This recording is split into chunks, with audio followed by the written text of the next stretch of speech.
एकूणच नवी मुंबई महापालिका 95 ते 2020 पर्यंत यावेळेला सुद्धा नवी मुंबई महापालिका भाजपचे येणार, भाजपचं येणार महापौर, भाईंदर नगरपालिका भाजपचाच महापौर होणार.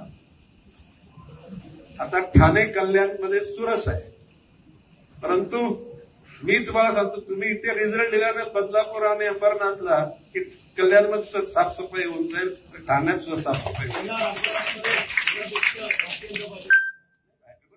असण्यासाठी करायला लागतं, मनात असणं ते नुसतं मनात ठेवून जमत नाही, त्याच्यासाठी प्रयत्नाची पराकाष्ठा करा. मगाशी नाना सुरेश सांगितल्याप्रमाणे कुठलीही कमतरता तिथे राहता का.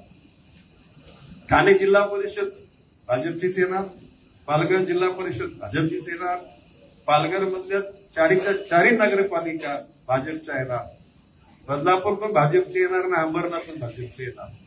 आता तुम्ही आता राहिलं शिल्लक काय, सगळंच भाजपचं येणार. कोणी जर आम्हाला जर प्रेमानं समजून सांगितलं तर आम्ही प्रवासामध्ये बरोबर बसताना करू, म्हणजे गाडीमध्ये अडचण झाली तरी आम्ही अडचण सहन करू. परंतु जर कोणी बाप व्हायचा प्रयत्न केला तर त्याला त्याचा बाप